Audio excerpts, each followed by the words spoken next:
Saya masih bersama dengan Komisioner Komisi Perlindungan Anak Indonesia, Ibu Putu Elvina, dan juga Sekretaris Dewan Nasional Setara Institut, Romo Beni Susetio.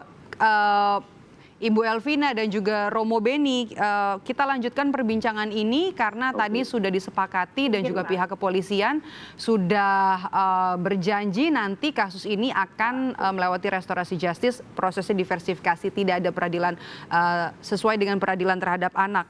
Yang kemudian tadi Romo Beni katakan adalah bukan hanya soal fokusnya kepada proses pidananya saja, tapi akar permasalahannya ya Romo, bagaimana intoleransi ini bisa muncul terhadap anak dan juga bagaimana kemudian pembinaannya kalau sudah terlanjur terpapar. Oke. Romo. Ya, persoalan gini loh, kita harus jujur bahwa persoalan pendidikan intoleransi itu kan seperti fenomena gunung es ya. Karena banyak buku-buku yang mengajarkan kebencian, yang mengajarkan pertentangan satu dengan yang lain. Sehingga menurut saya ini harusnya ada upaya yang bersama dari kita untuk mulai mengoreksi juga buku-buku pelajaran itu. Dan itu salah satu cara agar anak-anak yang tidak berdosa ini sejak dini sudah diajari kebencian satu dengan yang lain. Yang kedua, cara mengatasinya tidak mungkin tanpa ada juga pemahaman kepada pendidik dan orang tua. Maka persoalan multikultur itu harusnya menjadi sebuah pendidikan dalam keluarga dan pendidikan dalam sekolah. Dan ketiga, ya anak-anak harus diajarkan sejak dini perjumpaan dengan orang berbeda-beda keyakinan bahwa itu saudara mereka. Dan nilai-nilai ini yang harusnya menjadi acuan dalam pendidikan. Dan pendidikan itu kan tidak hanya di sekolah, tapi di luar sekolah. Nah, suasana ini yang harusnya diciptakan dalam Indonesia. Karena apa, Indonesia itu kan sejak awal kita itu terdiri dari ribuan etnis, suku, bahasa, dan ratusan agama juga. Ada agama-agama lokal. Nah, dengan pemahaman-pemahaman lewat edukasi, lewat juga publikasi, tapi juga lewat media-media mainstream dan media sosial, itu akhirnya kan kita memiliki yang disebut kebiasaan-kebiasaan di mana persaudaraan, penghargaan, perbedaan itu sesuatu yang sebenarnya lama tertanam dengan baik di Indonesia. Dan selama ini nggak ada masalah. Tapi akhir-akhir ini salah ya karena itu tadi. Persoalan memang akhirnya kita juga harus banyak koreksi juga. Cara kita melakukan dakwah kita terhadap keyakinan yang berbeda bagaimana cara penghormatan. Jadi kita juga harus mengoreksi juga mimbar-mimbar agama kita supaya kita tidak mengajarkan mengenai kebencian terhadap keyakinan agama orang lain. Dan juga menghormati perbedaan itu. Jadi pentingnya sekarang ini sebagai titik poin kita untuk bagaimana kita membenahi lah sistem pendidikan kita, tapi juga membenahi juga cara kita untuk menjalankan keberagamaan yang menjunjung tinggi keragaman kemajemukan. Ini juga sebenarnya sudah dirangkum ya dalam Pancasila Bhinneka Tunggal Ika. Nggak usah jauh-jauh, sebenarnya ini harusnya bisa didapatkan dan juga bisa diterapkan di nilai-nilai moral Pancasila yang disampaikan di sekolah. Persoalan pendidikan Pancasila kan sejak reformasi kan nggak ada. Dengan Undang-Undang Sidiknas tahun 2003 itu kan hilang dari mata pelajaran yang utama. Maka pentingnya sekarang mengembalikan pelajaran Pancasila sangat relevan dalam situasi kita seperti ini. Oke. Saya mau ke Bu Putu Elvina. Ibu, nanti pengawasannya akan seperti apa dari KPAI sendiri? Tadi kan Romo Beni bilang sebenarnya ini merupakan tugas dari tenaga pendidik, tapi juga tugas dari orang tua. Kalau orang tua kan lingkungan paling kecil ya. Kalau di sekolah, bagaimana nanti pengawasannya? Terutama nih ada tadi Romo Beni mengatakan buku-buku yang berisi konten-konten tentang intoleransi dan juga kebencian. Iya. Jadi sebenarnya bicara tentang kasus ini ada beberapa aspek ya yang harus kemudian kita intervensi. Yang pertama tentu saja karena proses hukum sedang berjalan, maka kemudian prinsip diversi menjadi prioritas, lalu kemudian konseling serta asesmen psikologis juga menjadi prioritas. Hasil asesmen psikologis itu sebenarnya menjadi feeding kepada kita, apakah kemudian motif melakukan pengerusakan itu karena aspek latar belakang pendidikan agama, bagaimana pendidikan orang tua dan lain sebagainya. Tapi kemudian kata kunci moderasi beragama memang harus menjadi prioritas. Karena kita tahu moderasi beragama menjadi peluang sebenarnya untuk mengedukasi anak-anak yang sedang dalam masa tumbuh kembang ini menghormati perbedaan. Maka tadi kita juga sepakat bahwa bagaimana kemudian nanti Kementerian Agama memastikan mulai dari aspek perizinannya, aspek kurikulumnya, sampai kemudian bagaimana pengajaran atau implementasi beragama yang ada dilakukan di sekolah. Lalu kemudian Bapak bersama pihak Pemda juga bisa melakukan assessment bagaimana kemudian kehidupan keluarga. Misalnya seperti itu, dinas sosial bisa turun, dinas pemberdayaan perempuan perlindungan anak bisa turun, kementerian dinas pendidikan juga bisa turun untuk mengadvokasi orang tua kalau kemudian ada indikasi bahwa orang tua memiliki peran yang signifikan dalam mindset anak-anak tersebut. Jadi jalur orang tua, jalur pendidikan formal mereka itu yang harus diintervensi. Sehingga kita tidak berharap anak yang saat ini diproses karena dia korban dari Sudah terlanjur terpapar ya? dan lain sebagainya terpapar. Kita tahu bahwa program deradikalisasi bahkan salah satu titik dari fokus dari BNPT atau sinergisitas 48 kementerian lembaga dalam penanggulangan terorisme itu kan di Solo salah satunya.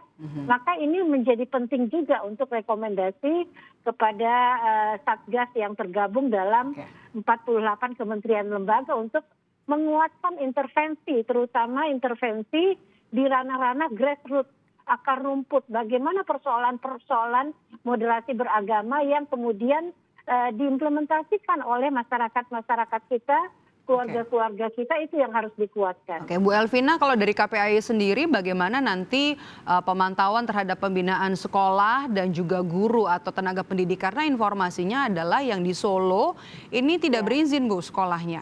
Iya, makanya kemudian nanti kita akan memastikan pengawasan terhadap proses perizinan. Kalau kemudian tidak berizin akan lebih mudah lagi untuk merekomendasikan kalau terindikasi bahwa praktek-praktek yang dilakukan oleh sekolah tidak sesuai dengan prinsip atau kurikulum dari Kementerian Agama misalnya. Jadi assessment terperinci kita minta nanti kepada Kanwil Agama untuk kemudian melakukan profiling terhadap sekolah tersebut.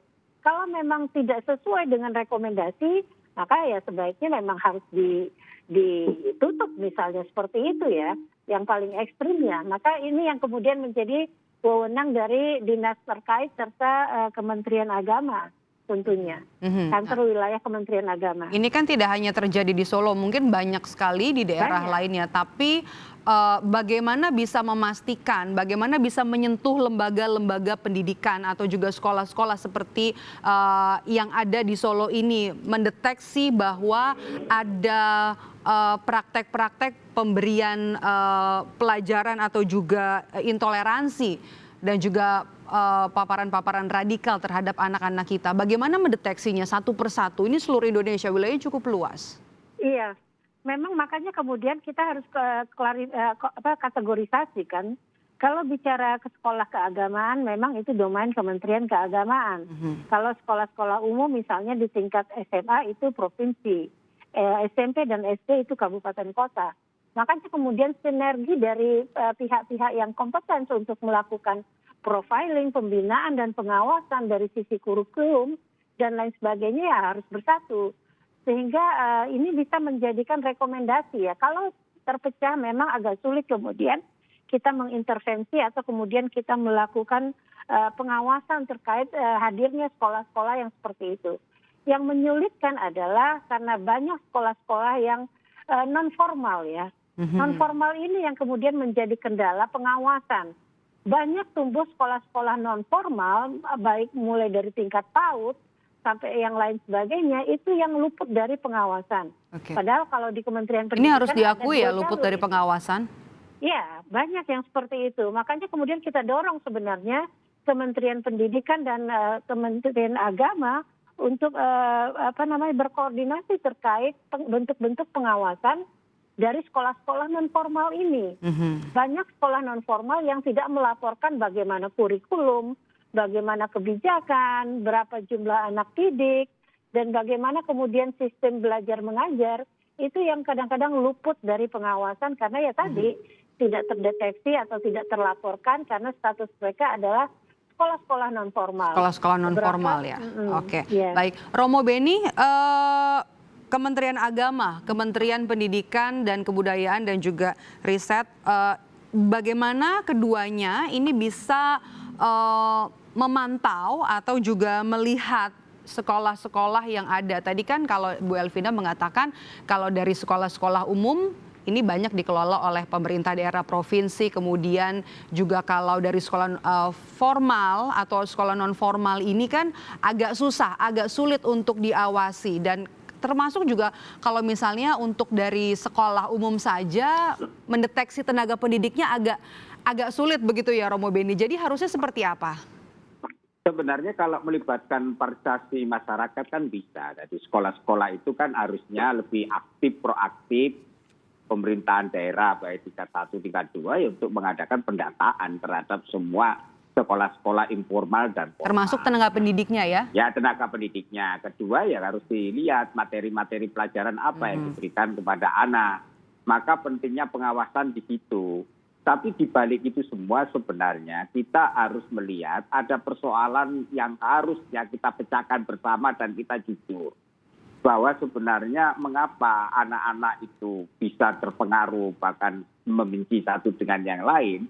Karena ekosistem kita ini sekarang berubah.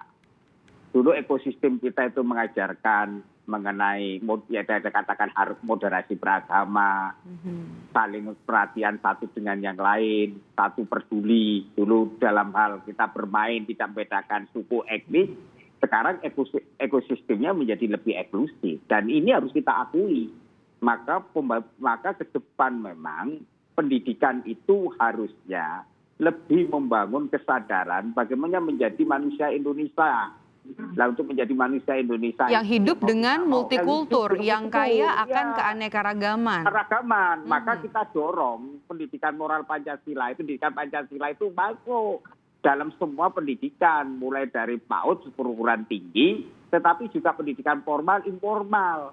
Karena dari situlah sebenarnya kita ini untuk menjaga keutuhan hidup berbangsa itu hanya bisa kalau kita ini hidup dalam perbedaan dan menerima perbedaan. Dan kita konsep bersaudara itu harusnya kuat di dalam nilai-nilai internalisasi dalam pendidikan kita. Dan kedua ya memang ekosistem dalam hal di luar. Misalnya bagaimana kita melihatnya sekarang ini kan juga banyak dalam media-media sosial kebencian, unsur-unsur provokasi, sara. Ini kan anak-anak kan sekarang juga menggunakan gadget. Kadang-kadang dia juga mengakses gadget. Sehingga itu juga kerap kali mempengaruhi juga dalam perilaku mereka yang menyimpang itu. Maka ini sebuah signal ya bahwa kita harus berani mengoreksi akhirnya bagaimana kehidupan berbangsa bernegara ini dengan menanamkan nilai-nilai nasionalisme dan menanamkan nilai kemajemukan sejak dan dini. Pendidikan Tunggal Ika itu sejak dini untuk merawat keindonesiaan itu hanya bisa kalau kita berupaya bersama-sama dengan kehendak baik untuk mengajarkan nilai-nilai keutamaan hidup, yaitu bagaimana kita menghargai perbedaan-perbedaan, yaitu tadi dengan moderasi beragama itu. Akarnya jadi adalah harus dimulai dengan merawat kebinekaan yang memang sudah menjadi kekayaan dari bangsa Indonesia untuk bisa menghalau intoleransi ya. Romo. Dan itu hanya melalui pendidikan, baik pendidikan formal maupun formal dan pendidikan keluarga. Maka harus ada edukasi baik dalam TV-TV publik untuk terus-menerus mengembangkan ini. Sebab kalau ada misalnya film, kemudian ada film pendek yang arahnya karena zamannya juga sudah beda ya Romo ya. Iya, beda. Anak-anak sudah mampu membuat, anak-anak ini sudah bisa mengakses internet. Jadi serapan informasinya juga jauh lebih mudah ya. Lebih mudah dan memang akhirnya kesadaran literasi sangat penting diajarkan sejak dini. Oke Romo, saya mau ke Ibu Elvina dulu. Bu Elvina, ada fenomena gunung es terhadap kasus intoleransi yang terjadi pada anak-anak kita, termasuk juga yang ada di Solo. Mungkin sebenarnya di daerah lain ada, tapi bentuknya berbeda dengan apa yang terjadi di Solo seperti perusakan makam. Mungkin ada juga bentuk beda-beda. Bagaimana pemantauan KPAI? KPAI memang sudah masuk dalam sinergisitas penanggulangan terorisme. Dan memang kita masuk kepada isu indoktrinasi terkait paham-paham radikal. Makanya kemudian moderasi beragama menjadi peluang sebenarnya untuk melihat anak-anak yang kemudian dilibatkan dalam konteks radikalisme maupun terorisme. Angka-angka bagaimana anak dilibatkan ya, bukan pelibatan anak-anak yang dilibatkan dalam aksi-aksi itu cukup tinggi. Saya kemarin baru dari Poso ya terkait kasus tersebut, dan bagaimana kemudian pemerintah agak sulit untuk menjangkau anak-anak yang kemudian apakah itu mantan napiter dan lain sebagainya. Nah ini yang kemudian menjadi isu sebenarnya, critical isu terkait bagaimana kemudian edukasi terhadap orang-orang yang terindikasi rentan tersebut. Nah ini memang belum ada formulasi yang terbaik karena memang mereka juga sangat tertutup ya. Beberapa sekolah misalnya mungkin kasus kejadian di Solo, kalau kemudian ada profiling terhadap sekolah, ada profiling terhadap orang tua, mungkin akan kelihatan itu benang merahnya di mana. Apakah faktor-faktor intoleransi itu dipicu oleh pemahaman radikal atau kemudian ada hal-hal lain yang kemudian mempengaruhi mindset atau paradigma anak-anak tersebut sehingga terdorong bagi mereka untuk melakukan pengerusakan. Kalau hasil profiling atau assessment itu didapatkan hal yang seperti itu atau tergambar seperti itu, maka mereka menjadi objek untuk deradikalisasi. Jadi baik itu konseling, baik itu kemudian butuh waktu memang terkait anak-anak untuk kemudian mencuci otak misalnya seperti itu ya bahasanya, agar mereka kembali. Tapi kemudian kalau orang tuanya tidak tersentuh atau tidak dilakukan intervensi, maka usaha kita juga akan sia-sia. Jadi memang prioritas untuk orang tua itu lebih tinggi ya dibanding dengan anak-anak itu sendiri. Ini bukan perkara mudah, krisis intoleransi terhadap anak, formulasinya masih terus digodok, termasuk juga untuk bisa menyaring dari pihak sekolah, tenaga pendidik, dan juga materi-materi pelajaran yang diberikan baik di sekolah formal maupun juga informal, karena yang perlu kita sama-sama sadari adalah budaya Bhinneka Tunggal Ika, multikultur itu merupakan bagian dari bangsa Indonesia. Jadi sikap intoleransi itu harusnya tidak ada ya, terutama di anak-anak kita yang harus bisa ditanamkan sejak dini bahwa kita memang sudah berbeda beragam suku, bangsa, budaya, dan juga agama. Terima kasih sudah bergabung bersama kami, Komisioner Komisi Perlindungan Anak Indonesia, Ibu Putu Elvina, dan juga Romo Beni Suseto, Sekretaris Dewan Nasional Setara Institut. Saya selalu Romo Beni dan juga Bu Elvina. Ya, terima kasih.